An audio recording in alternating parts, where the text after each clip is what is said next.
Health is not ruling out spending more money on rundown container clinics. Also tonight, the victim has been seeing a lot of tweets from the DCI purporting that information emanated from her. Asa Nyakundi's wife, Lydia Nyakundi, now sues the DPP and DCI for changing manslaughter charges against her husband. Plus, watu wa mboma yao atafanya makosa gani? Au yeye chifu mwenyewe sasa aoni hayo makosa, anapisa makosa, anasema huyu mtoto ama huyu mtu afanye hivi, anaonewa. Residents say the chief who was killed in Tharaka had made many enemies over time as police operations continue for the second day. And we did not have any budget for that. It is only appearing as a temporary misuse from treasury. Sasa ingine tunajiulizanga gai, kwani Kiambu tulikosea nani? Baba Yao's turn to say the Lord's Prayer. It is Uhuru Kenyatta is our president. Is Raila Amolo Odinga because he's the leader of the opposition and a very intricate person. And then Francis Atwell. And Kenya's new power structure is out. So is the city's father's new rap on Bullseye coming up.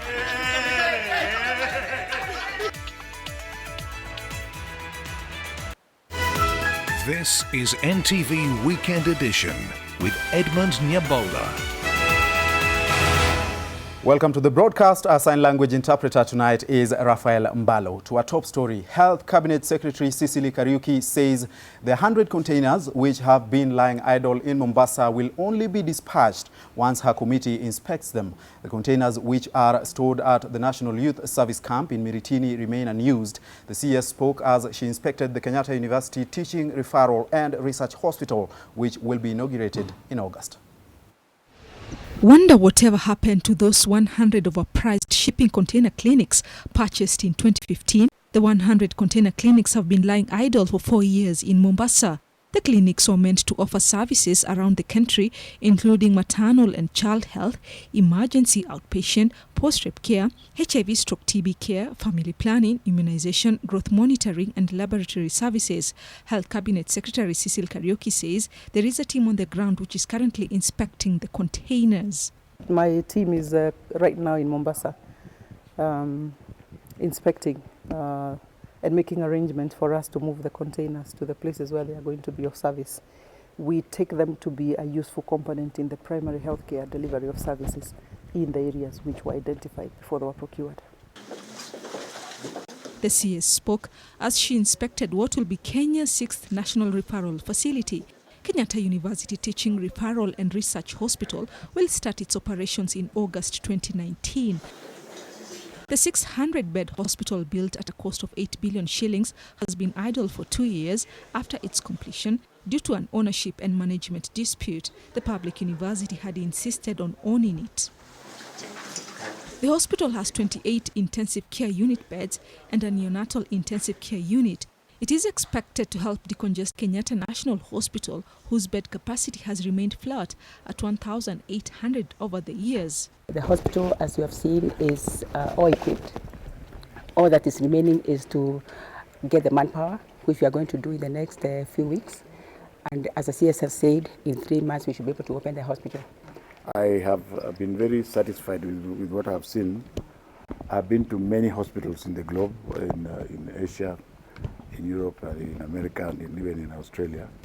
And the standards in this hospital, assuming that we are going to maintain them, are like anywhere else in the world. In fact, you don't need to go anywhere else to get medical treatment. The facility will also be one of the centers of excellence for cancer management in the country. The hospital is a parastatal under the Ministry of Health and will play a key role in research by lecturers and students at Kenyatta University. Ruzongwe, NTV. Now, the Kenya Medical Practitioners and Dentists Board has ordered the closure of St. Teresa's Hospital in Kiambu County.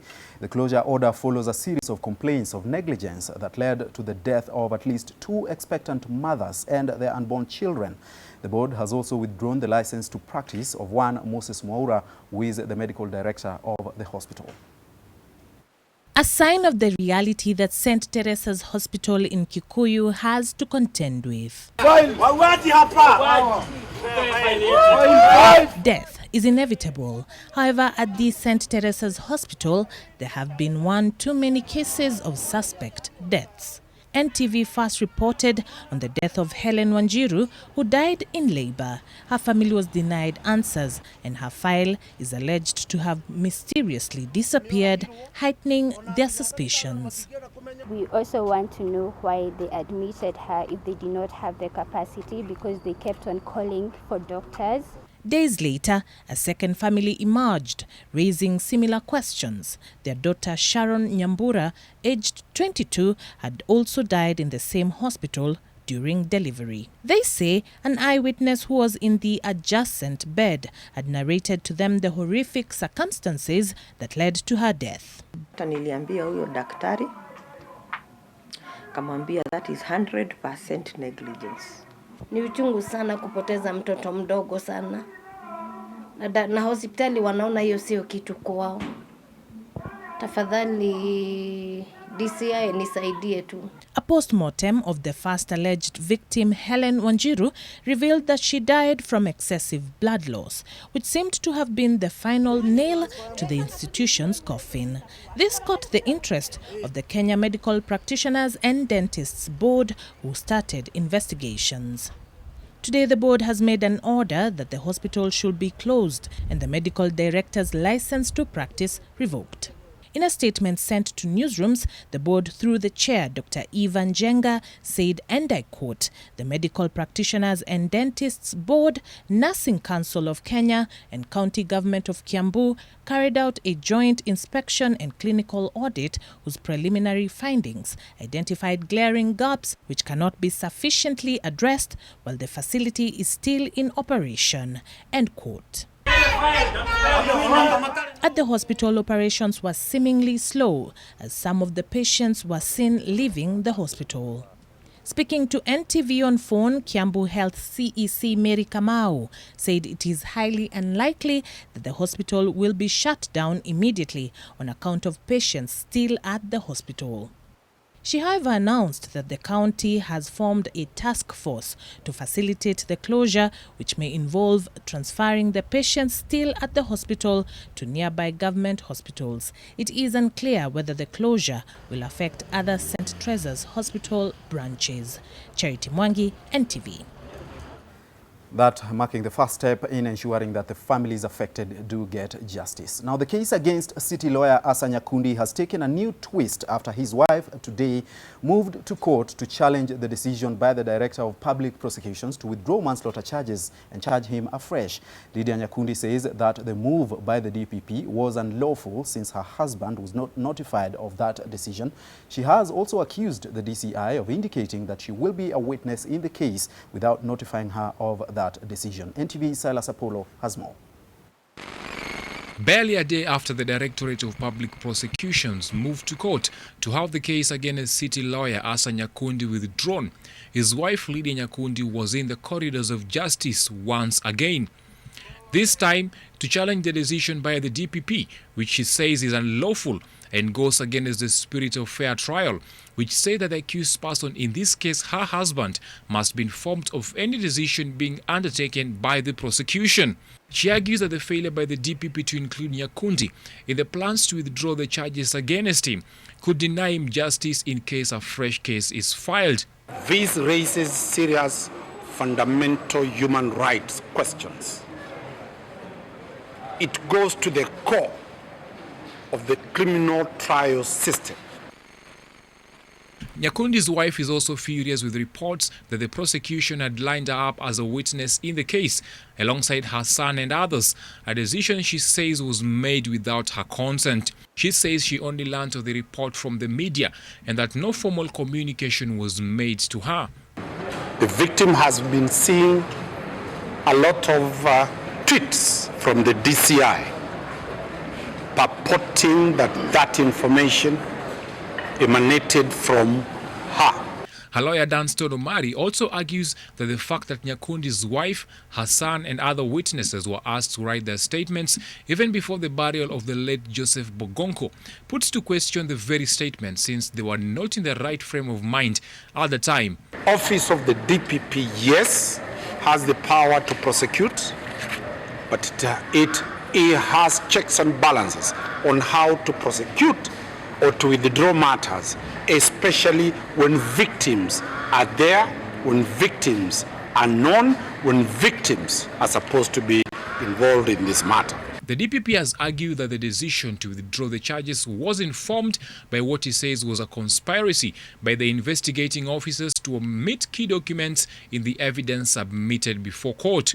At least 2 officers tasked with the matter have since been interdicted after the Director of Criminal Investigations, George Kinoti, assigned new officers to the case. Nyakundi is accused of shooting his son on the 17th of March on their way from church, an offense he has denied, claiming that the incident was an accident. Kinoti has argued that the manslaughter charge leveled against the city lawyer was lenient given the nature of the offense he is facing. The decision to challenge plans by the DCI and the DPP points to what promises to be a legal tussle between the prosecution and the defense. The final decision will now be with the courts. Silas Apollo, NTV. Now, a family in Maungu in Voi in Taita Taveta County is crying out for justice after their 11-year-old daughter was defiled on Monday. The family's situation has been worsened by denial of medical services which are required to prove the defilement. NTV's Bill Otieno tells us that a doctor involved demanded money to conduct tests. This family from Arasi area in Maungu is restless seeing their daughter at home while she's supposed to be in school like others. Caroline, not a real name, is unhappy that she's yet to get back to school, resuming her second term like others. Nilisikia kusikitika sana kwa sababu huyo mtu alikuwa mtu mkubwa na vile alimfanya hata alishona hizo stages mpaka sasa hivi bado wako nazo. Haizi enda shule paka hizo vitu zitoke ndo haendi. Fika kiwango cha kwamba kutoka kwa hospitali sijui kama itakuwa ni msaada wa hospitali kwa mtoto wa shule, kwa sababu ni kana kwamba kuna viwango fulani viko ili mtoto asaidike wakati hajapotendewa jambo kama hilo. Ni kama kuna kiwango fulani cha fedha kinahitajika ndio ikaweze kushughulikiwa hali yake ile alionayo. Efforts by her parents to seek medical assistance at a public hospital in Maungu have not been successful, as they are told to pay for medical services that are supposed to be free. NTV caught a clinical officer at Maungu Model Health Center receiving money. The officer had requested 1,000 shillings from the parents to sign a P3 form. Yes, unajua koti iko Voi. Yeah, so sikia kwenda kotini, I have to travel to Voi. No one caters for my journey. Why are you doing that? I've told you the scenario. What scenario? This paper is supposed to be filled. The police have filled theirs. Record everything. The police have filled theirs. You're supposed to fill yours. The police never asked for money. You're asking for money. This is the money. This is the money. Why are you asking for money? So far, 3 suspects have been arrested by the police, as the family now are forced to seek for medical assistance at Moi referral hospitals in Voi.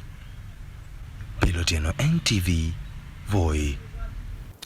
And to a story that we have been following up for the last 2 days. And the slain chief of Kamaindi location, Mayao Mukengu, had a strained relationship with many locals due to confrontations and controversial decisions in land disputes, especially those that involved his family members. This made most locals to turn against him, leading to the fateful eruption of violence. NTV's Melita Oletengis toured the hostile grounds and found deserted homes in Kamaindi as the operation extended to a second day.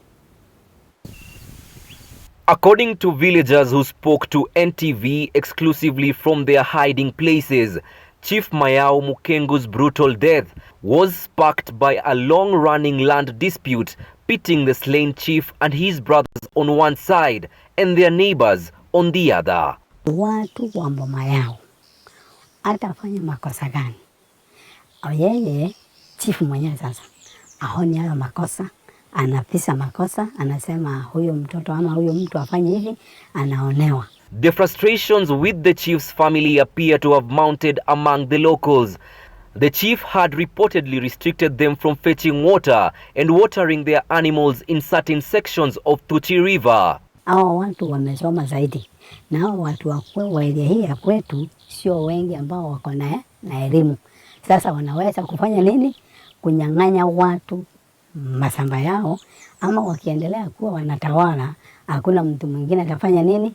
Ataongea. Najua family chief ni mtu ambaye ni wa serikali, lakini watu hata wengine wakifanya maovu wanasema kwa sababu wako na chief. An operation to flush out suspects in the chief's death continues in different parts of the location.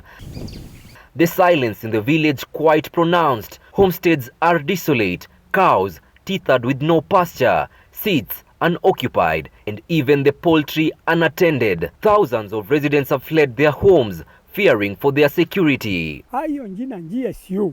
Watu wanasema hivi, fanya funjo uone. Sisi hatu ya kuona njia sio pande tena. Ndio wanahofia. Lakini mimi kulingana pia nasikianga wanapiganga watu, lakini mimi nisema acha wanipige sasa, nitatoroka, niko na mbuzi sasa, nitaenda wapi? Although 5 suspects were arraigned at the Chuka Law Courts yesterday over the murder of the chief, locals fear that the operation may be used to settle scores in the community. Na wewe nitakutanja na niweke jina lako, na nikiweka kwa maofisa wa security watakuja kwako direct na watasema wewe ndiye mshukiwa. The county leadership has also called on the police to act swiftly as citizens need to resume their normal life, condemning misconduct by administrators.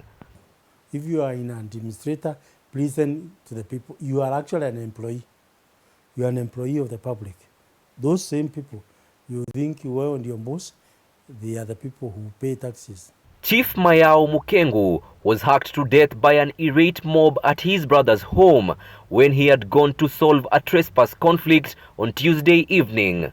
Chuka OCS Joseph Kinywa was hacked on Wednesday in Ugweri, Embu County as he was effecting an arrest on one of the suspects in the chief's murder.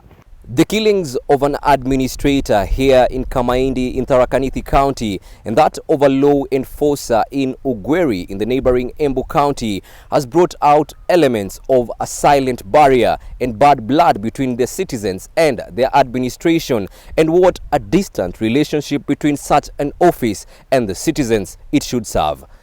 Melita Oletenges, NTV in Kamaindi, Tharaka Nithi County. Former administration police officer Eric Musila has been acquitted of the murder of popular Kalenjin musician Diana Chelele by the High Court in Naivasha after 3 years. High Court Judge Richard Mwongo pointed an accusing finger at the prosecution, saying it did not provide accurate evidence. Musila had denied killing the deceased Chelele on the 7th of January 2016 in Kapkwen in Bomet County. Judge Mwongo says the prosecution had failed to prove that the accused was at the scene of the murder, with 2 prosecution witnesses issuing contradicting statements. However, the family of the deceased maintains that they are disappointed in the ruling, as they are still yearning for justice for their sister's death. The former police officer did not, however, walk free, as he has been found guilty of murdering an Eldoret-based surveyor Eliud Kipchirchir in 2012 by shooting him in the head. He became her boyfriend and they began living together. A person who of malice aforethought causes death of another person by an unlawful act or omission is guilty of murder. Thus, to successfully obtain a guilty verdict in a murder charge, the prosecution is required to tender proof beyond reasonable doubt of the following 3 crucial ingredients. A, that the death of the victim occurred, that is the actus reus, that the death was caused by an unlawful act or omission by the accused person, and C, that the unlawful act or omission was actuated by malice aforethought. Now, the rise of fake news and disinformation dominated discussions by media stakeholders to mark the World Press Freedom Day. Media practitioners and experts who are meeting in Naivasha deliberated on ways to combat disinformation, which they say is becoming a threat to democracy.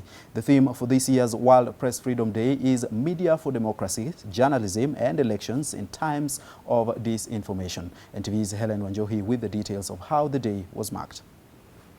The government advertising in Kenya, threats by state actors and organized criminal groups have been identified as the emerging challenges currently facing the media in the country. A week after the country's freedom of press ranking dropped from 96 to 100, it emerged that the safety of journalists was still an issue. This emerged when Media Owners, Media Council and Editors Guild converged in Naivasha to mark the World Press Day. We have a very good law, we have very good intentions from both government and others, but in practice, what is coming out is that we are not doing well as a country. We are very concerned, particularly about journalists based in the counties. They are increasingly coming under very difficult circumstances. Some of them are threatened. Some of them have to move from their places of work just to keep safe. Journalism, if we read the Constitution right, is meant to serve the public interest. And for it to be able to serve the public interest, journalism ethics and journalism values must come at the core of our practice. In Meru, journalists from all media stations celebrated the day by holding a procession from Makutano town to Meru town, holding placards where they presented their issues to the county officials and the county commissioner. Meru County Deputy Governor Titus Tuchu and the County Chief of Staff Gideon Kimathi acknowledged the good work that the journalists have been doing in informing Meru residents and the country at large. In Embu, journalists celebrated the day by carrying out a tree planting exercise at the Embu County Information Office. In Eldoret, journalists held a procession from Eldoret town to Kip Karen to commemorate one of the fallen soldiers, John Kitui, who died in 2015. He was attacked by unknown assailants in the town's Pioneer Estate. Kitui used to run a publication that was often critical of the region's leadership. They also conducted a clean-up exercise in the area. We want jobs! We want... World Press Freedom Day celebrates the fundamental principles of press freedom. An Amnesty International report named Turkey as the world's worst jail of journalists, followed by China and Egypt. The three countries combined were responsible for more than half of the journalists jailed around the world. Helen Wanjohi, NTV. This conversation, of course, coming at a time when journalists all over the world are facing incessant attacks from authorities. We have seen that in India, in Egypt, and even in the US, where none other than the president himself has been calling some outlets agents of fake news. Now, the call for a change of the constitution has gained momentum after a section of leaders from various political parties and the civil society pushed campaigns, for the drive. The leaders who include Ekuru Aukot of the Third Way Alliance Party and Gatundu South Member of Parliament Moses Kuria say that the burden of the current constitution is heavy on the taxpayer. The leaders argue that there is need to strengthen Parliament, but at the same time reduce the cost of running it, strengthen devolution, as well as addressing the winner-takes-it-all scenario witnessed every election cycle. Speaking during a People's Dialogue Forum held at Ufungamano House in Nairobi today morning, our court said the initiative will help reduce the cost of running the constitution in its current state, which he says has seen the country spend trillions of shillings. Which is the popular initiative. There are about 7 concerns that Kenyans are struggling with right now, and we cannot run away from them. As Kenyans, we need to ask ourselves a few questions. And the first question is that the attitude we have on the things we do to our country is something we need to reflect on, because that is what is really affecting us. We have many problems. Some of them can be solved by the Constitution. Majority of them cannot be solved by any Constitution, because for 60 years we have been asking that question: is it time? Yes, it is time. Is it time? Yes, it's time. But not quite. Unless we change ourselves as a people. We have to face ourselves, and we have to say, we want to discuss our constitution. Don't tell us there is no time. Wakina Jimmy Orengo at all discussed it for 10 years. We also want to discuss our constitution for 10 years. If the revisions will come when I am 50, I am happy. If God gives me 100 years, I will live half a century with a happy document that will be serving me well. A very packed first part of NTV Weekend Edition. We take a short break. We have more on the other side. Don't go too far.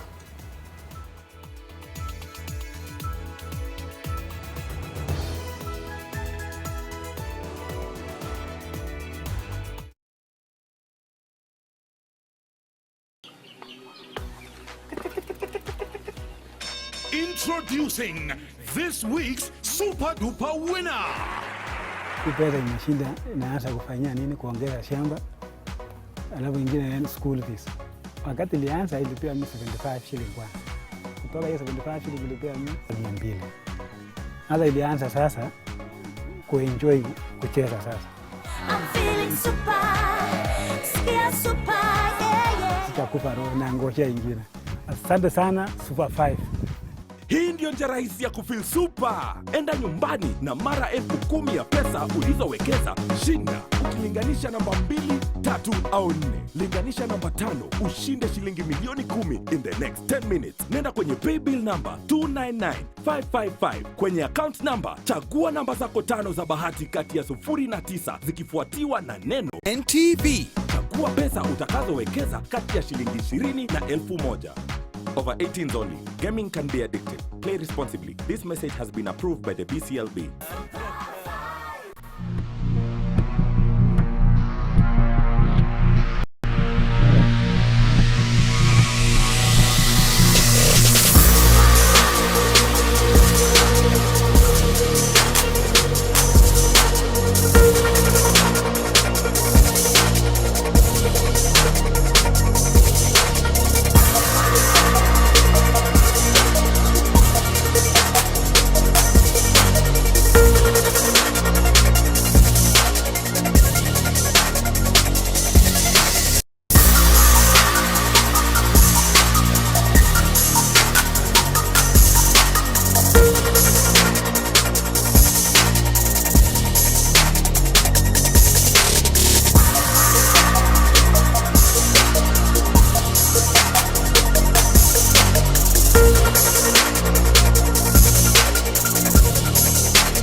Welcome back to NTV Weekend Edition. Now to a story that has dominated the interwebs since it broke yesterday. Kiambu Governor Ferdinand Waititu has come out to defend himself from accusations of corruption and misappropriation of more than 2 billion shillings belonging to Kiambu County coffers. Waititu has accused his political enemies of using such accusations to finish him politically.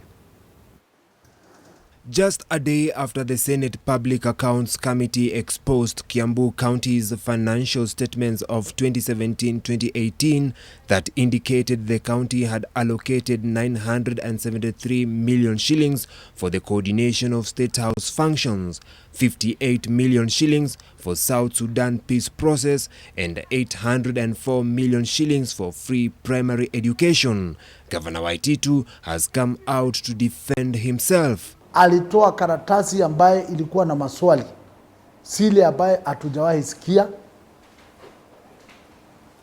Sisi hatuna program yoyote inahusiana na free education, mambo ya Southern Sudan, hatuna pesa ilikuwa imetengwa ati ya State House, na hakuna matumizi ya pesa ilifanyika hapa Kiambu County. Waititu has termed his current tribulations as the work of his political enemies.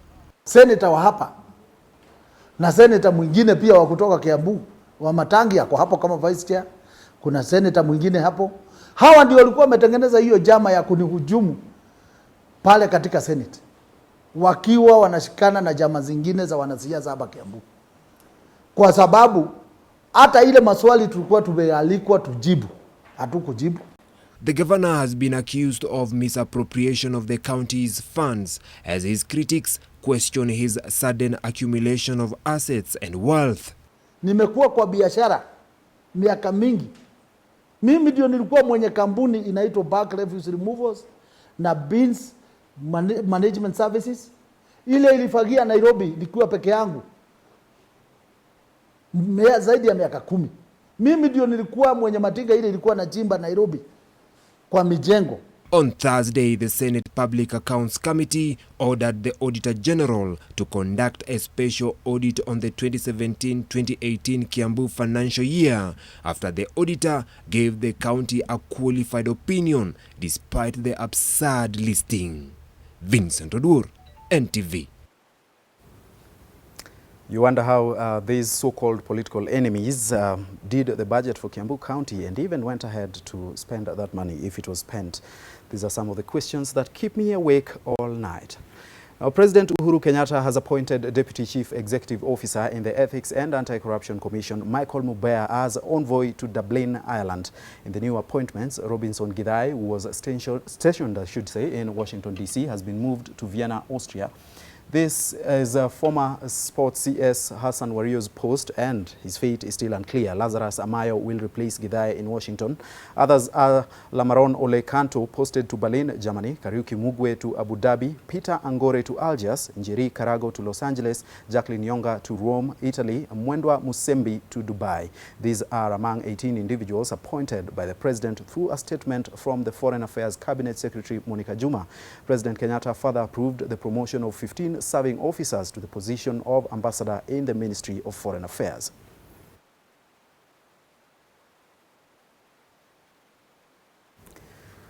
Now, Kenya and United Kingdom have committed to maintaining a favorable relationship as trade partners. British Foreign Secretary Jeremy Hunt, who is in the country for the first time, held bilateral talks with Foreign Affairs Cabinet Secretary Monica Juma. Hunt expressed the United Kingdom's confidence in trading with Kenya. He is assuring that it is not a move informed by China's presence in business and trade in the country. CS Juma welcomed the commitment by the United Kingdom, stating that the partnership between the two countries has been strengthened over the years due to the UK's commitment.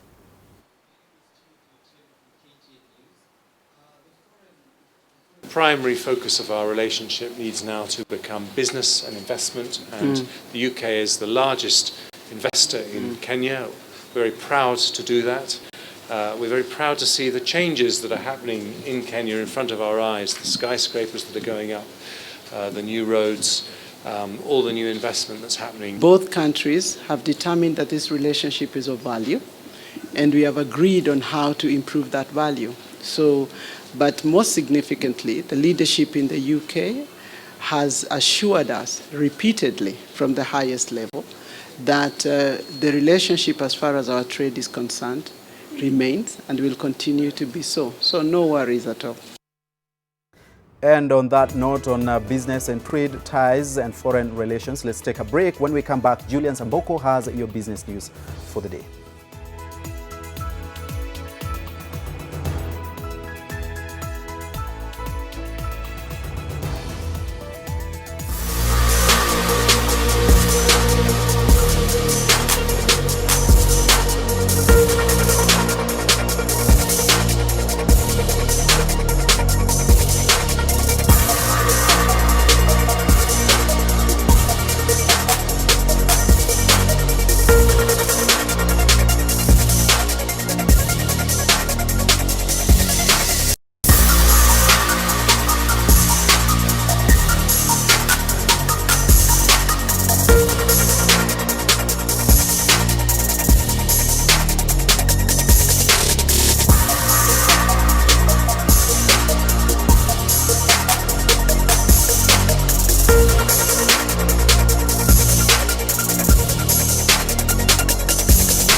a net profit of 63.4 billion shillings in the 12 months ended March 2019, posting a 14.6% growth from a year earlier and crossing the 60 billion shillings mark for the first time. The company, however, terms the year under review as having been challenging, with notable headwinds on some of its business lines. Safaricom's net earnings of 63.4 billion shillings in the financial year 2019 translates to raking in a profit of 2,010 shillings and 40 cents per second in the 12 months period ending March 2019. The results come at a time when voice and short message revenues have declined, and combined they now account for less than half of the company's service revenue. The company reported strong gains in its mobile money platform M-Pesa and in fixed services. The 14.1% growth in net earnings for the period under review, however, marks a relatively slow growth rate in the company's bottom line, something management attributes to its strategy around mobile data, which entailed absorbing the full impact of the Finance Act of 2018's directive to slap a 15% excise duty on internet subscriptions. In the year, we took a very important decision to reprice mobile data. As a result of that thinking, we brought our mobile data price down by 42% year over year. This impacted the overall revenue growth by around 2%. According to Safaricom, this helps explain why revenues from mobile data not only contracted as a proportion of aggregate service revenue, but more importantly, posted single-digit growth compared to other key drivers like mobile money. The management has also shrugged off fears of its declining market share in both subscription and mobile data, especially in light of the ongoing consolidation between Airtel and Telkom. We did have a dip in market share at some point of time, but in the second half of the year, as we explained in our results, with the focus that we have put in getting back to the consumer's heart has paid off, and our market share of active customer is more or less what it was a while back. The attractive bottom line numbers notwithstanding, Safaricom admits navigating choppy waters in some of its business lines, notably its venture into e-commerce via the platform Masoko, which it says is yet to turn a profit since its launch in the fourth quarter of 2017. We learned logistics the hard way, and there are many things that are now very important while we replan for what the future of Masoko should be. With regard to the sensitive issue of succession at the helm of the 1.1 trillion shilling market capped company, the chief executive, Bob Collymore, had this to say. I am not going in August. Okay. And that is unless I die, of course. But that's a fact. Shareholders of the company are set to receive a shilling and 25 cents per share as the final dividend and a further 62 cents per share as a special dividend if the board's proposal is approved at the annual general meeting. In the 2 minutes and 43 seconds that this story has been on air, Safaricom has potentially made 327,000 shillings, 617 in net profit.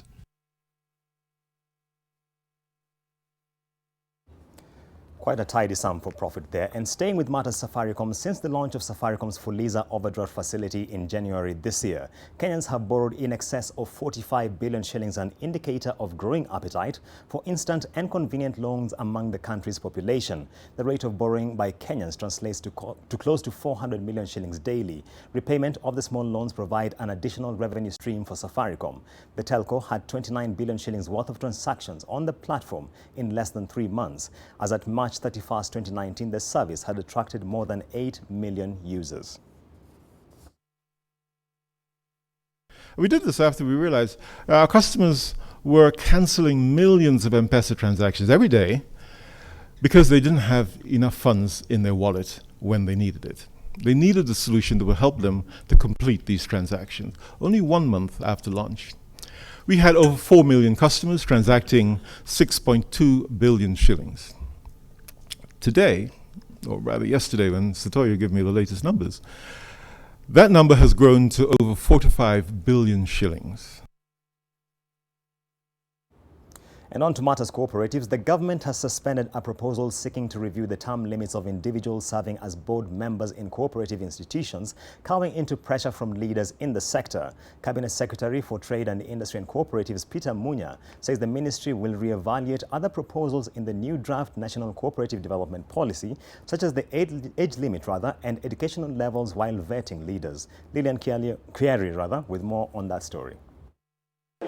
Thank you very much. The government has changed tune on the policy which was set to bar cooperative leaders from staying in office for more than 10 years with a maximum limit of 2 terms, each 5 years long, after cooperative leaders declined to ratify the policy document unless the clause was struck off. The term limit has no direct relationship with the corruption and bad governance in the cooperative societies. Cooperatives is a business, a private business owned by members and managed by members. So we are requesting the government to drop this requirement. We have agreed with the stakeholders that proposal is not necessary, because we can deal with the challenges of governance without limiting the term within. Because if you are elected, there's the people electing you, you are invested in a circle.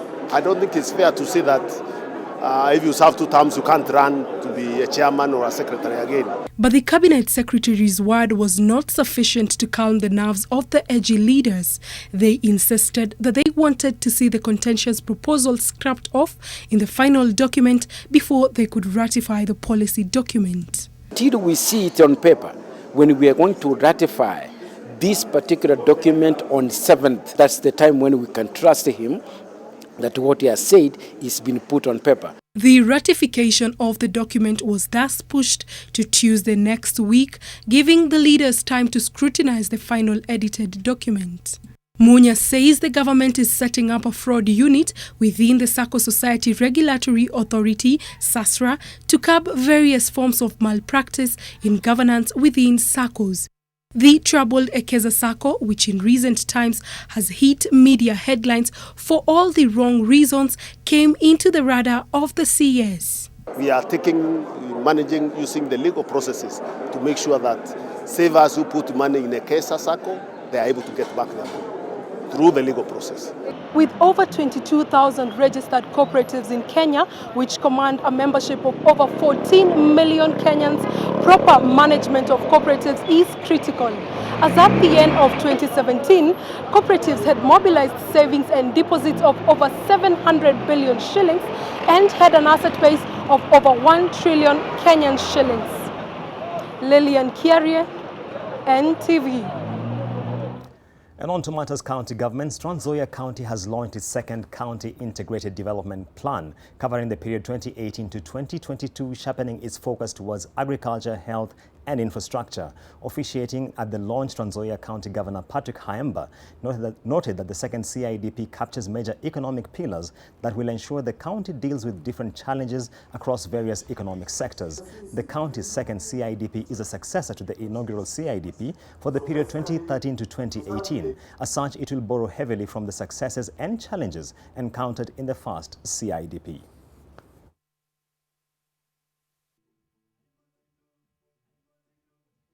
So this first CIDP provided us the foundation. But the structures of this foundation are still being built. And this is why the second CIDP is not bringing new things. It's building on the old CIDP. And that's it from the business desk this week. Up next is the financial report.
I need a love.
Welcome back to NTV Weekend Edition. Just one more thing left to do before we get into the sports. Now, political winds seem to be blowing in no particular direction. This may be good for the fence-sitters, but the political cacophony it has come with is anything but confusing.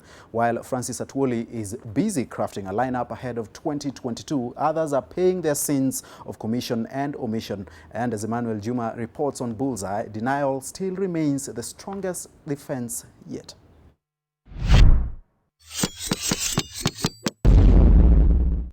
Just wait. No, let me talk.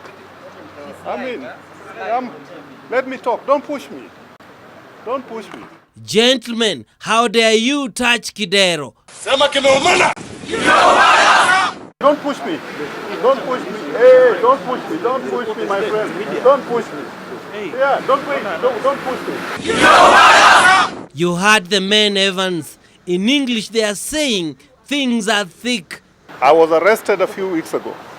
We know that, and they have done it again. We are here, and as Kenyans, we do not subscribe, and more particularly me, I don't subscribe to corruption. Let the man speak. I don't know how they came to my report because we didn't spend any money. And I would believe, honestly speaking, that such temperate could not have just come here by themselves. It's about to get to the level of Kimeumana for this man too, if one commander is to be believed. Within a very short time, there will not be a governor in Kiambu. The deputy governor will take over. Why is that? Na haitakuwa ni kifo, mtu atakuwa jela. And surprise, surprise, Baba Yao has an unlikely ally on this one. Huyu kamanda amegrab manyumba pale, ametaka kwa barabara kwa road reserve. Hiyo ni corruption. Mnaogopa kusema kwa nini? Now, there comes a time when even a commander loses command. PK2 had something to say. The amount being mentioned today, they make Kamlesh Patni look like he was in a kindergarten. Huyu Peter Kenneth, Kenyari, yeye ndo alimaliza. Ouch, that must have hurt. Kama wewe ulikuwa mchawi, kama wewe ulikuwa unafuata mtu asiye sawa, na huyu mtu ashikwe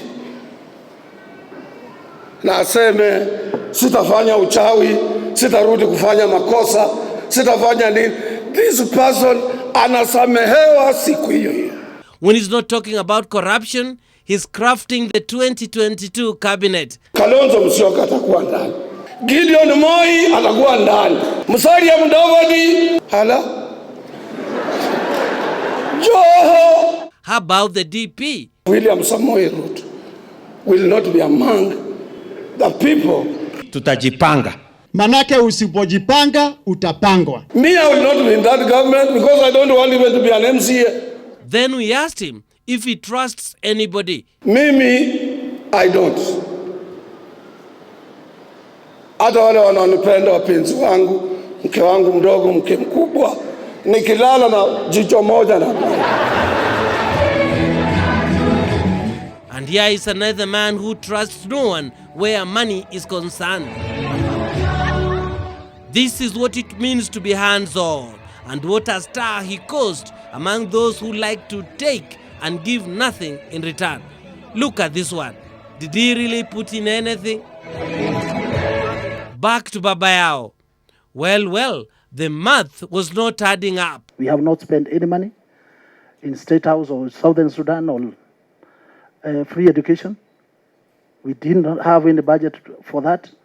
It is only appearing as a template misuse from Treasury. Sasa ingine tunajiulizanga gai, kwani Kiambu tulikosea nani? Choices have consequences, sir. Kwani tulianguka kutoka kwa karai ya moto, tukaanguka kwa moto yenyewe? To another lineup.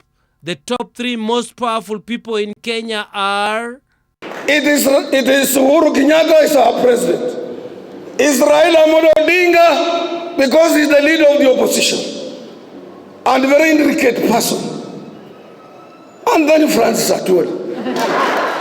What if we took a vote? I am the most popular on the planet currently. In Luyaland, how would it go? Tusiwa kama wabaluya, uwere honorire niyo, omundu uwere honorire niyo, yule amekuba ukakula ndio mtu yako. And why is Kidero in trouble again? I really don't know. That too is therapy. Wakati umefika kwa mafala kujigonga. Maulu wa wilaya na wale wa mikoa. Nyote ni mafala mnapigwa nao sana. Sikizani kwa makini. Guy. Yes, Guy. Emmanuel Juma, Bullseye, NTV.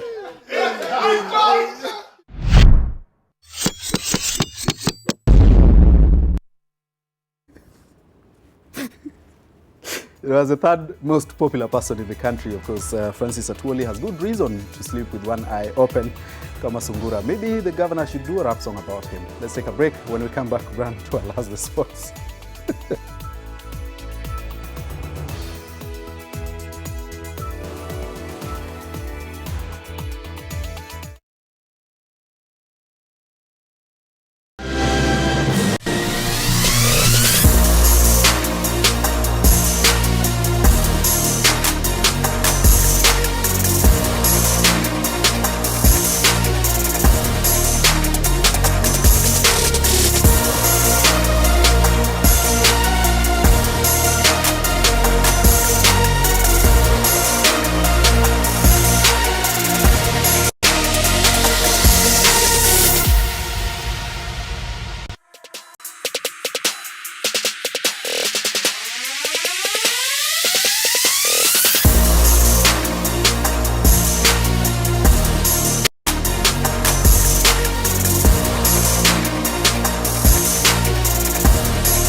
World champions Caster Semenya, Helen Obiri and Elijah Manangoi were victorious, beg your pardon, as the 10th edition of the IAAF Diamond League kicked off tonight at the Khalifa Stadium in Doha, which also hosts the IAAF World Championships in September. Pedro got the cadence moving. South African Caster Semenya registered a routine win in the 800 meters.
To the Malkia Strikers provisional squad.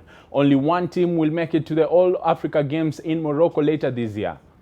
The busy 2019 volleyball season serves off with the Zone 5 qualifiers in Uganda as teams seek tickets to the All-Africa Games in Morocco. The national women's volleyball team Malkia Strikers has enlisted the services of FIVB seconded Italian coach Charlene Ramdu to sharpen Malkia Strikers' skills. The Italian will work together with KCB coach Jafet Munala and Prisons coach Jos Baraza. Ahead of the qualifiers, coach Munala has handed maiden call-ups to Kenya Pipeline newbies setter Esther Mutinda and central blocker Gladys Kekaru. The provisional squad boasts of, among others, experienced Jen Washu, Janet Wanja, Triza Tuka, Edith Wisa, Captain Masi Moim, as well as Sharon Chepchumba, who was voted the best attacker at the Africa Club Championship. The team will report to the Kasarani Indoor Arena on Monday ahead of the 6-day championship that will involve hosts Uganda, Kenya, Tanzania, Burundi and Rwanda as well as Egypt. The winner of the Zone 5 qualifier earns a ticket to the finals of the All-Africa Games set for Morocco in August.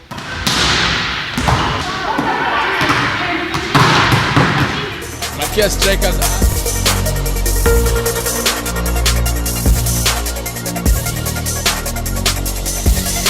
after a 16-year drought. Nominated Member of Parliament for Persons with Disabilities, Denita Gatti, has promised to investigate the circumstances behind the National Paralympics team's demonstrations on Thika Superhighway on Thursday over unpaid allowances. The team of 54 athletes took part in the 4th International Athletics meeting in Marrakech, Morocco last month, where they won 11 gold, 14 silver and 17 bronze. These are disabled people. These are vulnerable groups in this country who had actually gone to Morocco, they had practiced, and they had actually brought together to this country 24 medals. That is no mean achievement.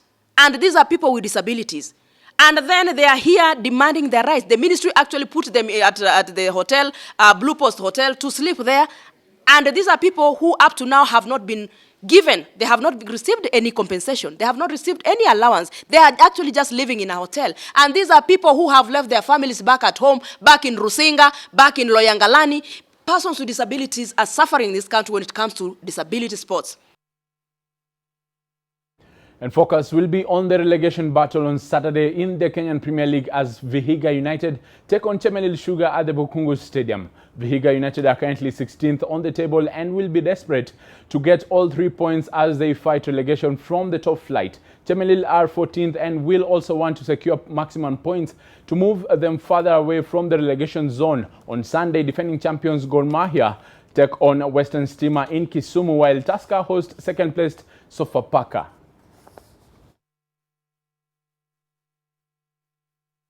And Everton are currently in action against Burnley at Goodison Park as the second last weekend of the English Premier League kicks off. The Toffees have won 4 of their last 6 matches and have kept clean sheets in 5 of their last 6 to lie 8th on the table. Burnley are safe from relegation and will move up to 13th with a win.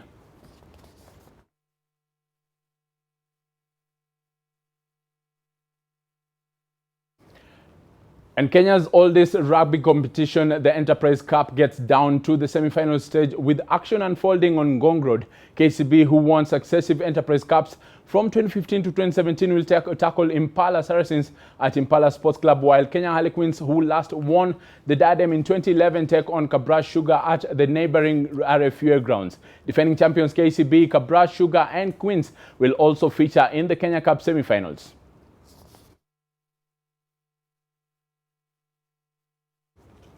Let us wrap up with a feat of endurance. For Rangers charity founders Sam Taylor from Kenya and Britain's Peter Newland are set to climb the world's highest peak, Mount Everest. The duo are attempting to put the 4 Rangers flag on the summit as they raise money for the welfare of rangers who risk their lives daily to protect Africa's endangered species. After getting acclimatized for 26 years, or rather 26 days, and dropping their equipment at 3 camps on various points in the mountain, Taylor, Newland, and the rest of their group are now back at the base camp, where they will wait for a window for the final push.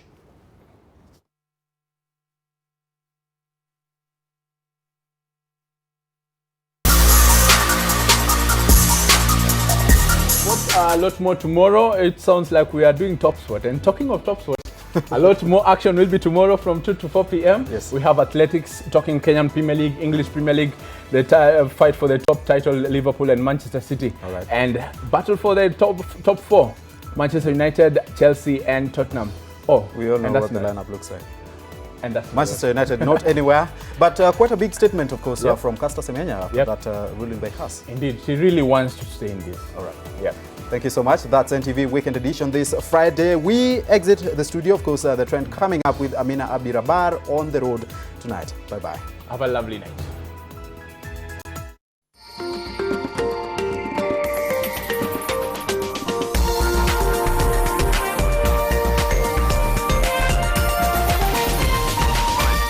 This is NTV.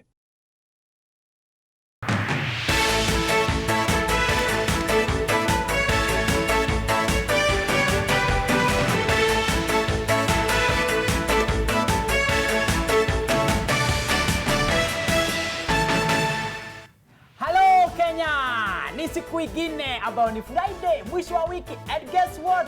Tracy, mudhi wa GTV. Kinene. You know what? I was actually waiting you'd let me say that. It's a Friday. For once, I can say it TV. Usijali. No? Tuko na TV zingine za kupeana. Anyway, guys, hapa ni pale tunakwambia you watch and win with NTV. Na ni rahisi. Mimi kama Jeroge na Tracy, of course, Wajiro. Tuko hapa kukuzawadi. Tracy, zawadi ni gani tunakuaga nazo? We are giving shopping vouchers every single day worth 2,500 Kenya shillings. And on Monday, we are giving you a trip in the 254 Diani, Elementaita, Masai Mara, courtesy of Bonfire Adventures. And on Friday, like he said, 2 brand new TVs, 40-inch screen. Yes, right here on NTV. GTV ni hapa. So today we are giving away 4 shopping vouchers and 2 brand new TVs. Without further ado, let's get to find our 6 lucky winners this Furahi Day. Simply look out for questions every hour on what you have watched. The questions will be as easy as ABC. Alafu unachukua simu yako, reply 1 or 2, ukianza na word win. to 20686. SMS hailipishwi. Endelea kuwatch ugoje kushinda. If you are the lucky winner, you will receive a call from 0719038866. Kumbuka, sheria na masharti inafuatiliwa.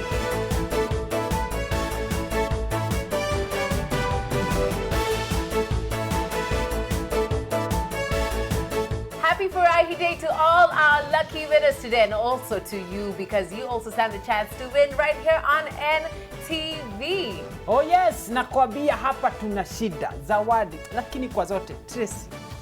Una imagine kama saa hii niambiwe nimeshinda the grand prize. Kasafari nasika hapa karibu all the way to Dubai. Mji mkubwa huko kwa desert, nikae hapo hivyo Burj Khalifa hapo juu hivi, nipuge ka upepo. Na si siku moja, siku ni 5, na siko peke yangu, mimi na nimpendaye. Katukiendaga atia. It is that simple. Keep watching NTV and stand a chance to win all our lucky prizes. From myself, Tracy Wanjiru. And of course, me, myself, and I. It is goodbye. See you next week. Keep watching.